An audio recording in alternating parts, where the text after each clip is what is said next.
Assalomu alaykum do'stlar. Bu videoda qadimgi Xorazm haqida uzoq yillik izlanishlar va o'rganishlar natijasida shakllangan va mantiqiy xulosalarga asoslangan fikr-mulohazalarni keltirib o'tamiz. Biz qadimgi Xorazm haqida turli davrlarda yozib qoldirilgan manbalarga asoslanib uning manzaralarini tasavvur qilishimiz mumkin. Bundan 2000-3000 yillar oldin Xorazm geografiyasi bugungi ko'rinishdan jiddiy farq qilgan. Doimiy migratsiya, istilolar Xorazmning ham tabiiy, ham antropogen manzarasini sezilarli o'zgartirgan. Bular haqida keyingi videolarimizda to'liq ma'lumot berib borishga harakat qilamiz. Shuningdek, Amudaryoning ming yillar davomida har yili doimiy ravishda bahor va yoz oylarida toshqinlarni keltirib chiqarishi Xorazm shaharlari va qishloqlarini yuvib ketgan. Asrlar davomida yaratilgan moddiy madaniy yodgorliklarni qum tepalar ostiga ko'mgan.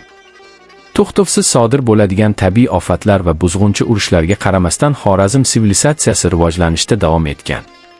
Bu hudud har doim ilm ahli uchun maftunkor diyor bo'lib qolgan. Bu hududda shakllangan madaniyat atrofdagi xalqlar hayotiga ham katta ta'sir o'tkazgan. Bunday jarayonlar qaysidir ma'noda shimolda va g'arbda yashaydigan ko'chmanchi xalqlarning Xorazm hududlariga kirib kelishiga sabab bo'lgan. Xorazm uzoq asrlar davomida shimol bilan janubni, sharq bilan g'arbni bog'lab turgan savdo ko'prigi bo'lgan. Bu hududdagi suv yo'llarining yaxshi rivojlanganligi Hindiston va boshqa Osiyo mamlakatlari mahsulotlarining Amudaryo va Kaspiy dengizi orqali Qora dengizga, undan esa O'rta Yer dengizi va Yevropaga olib chiqilishini ta'minlagan. Xorazm sivilizatsiyasi Volgabo'yi va Kavkaz xalqlari madaniyatiga ham jiddiy ta'sir qilgan. U hududlarda butun bir shaharlar va madaniyatlarning xorazmliklar ta'sirida yaratilishiga sabab bo'lgan. O'rta asrlarda islom oltin davrining taraqqiyotida, jumladan ilmiy va dunyoviy bilimlarning rivojlanishida bu hududdan chiqqan allomalar va madaniyat ahlining o'rni katta bo'lgan.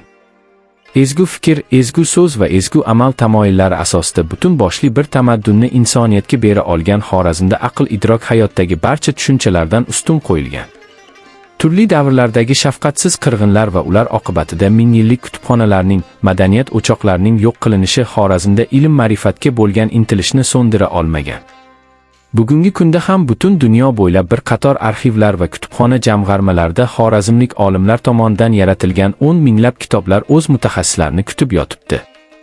Xorazm tarixida yaratilgan moddiy, madaniy va ma'naviy merosning o'rganilishi kelajak avlod tarbiyasida muhim ahamiyatga ega. Ajdodlari tomonidan o'tmishda yaratilgan asarlar va kitoblar, madaniyat va ma'naviyatni o'rganib o'sgan avlod jamiyatga foydasi tegadigan yengilmas kuchga aylanadi.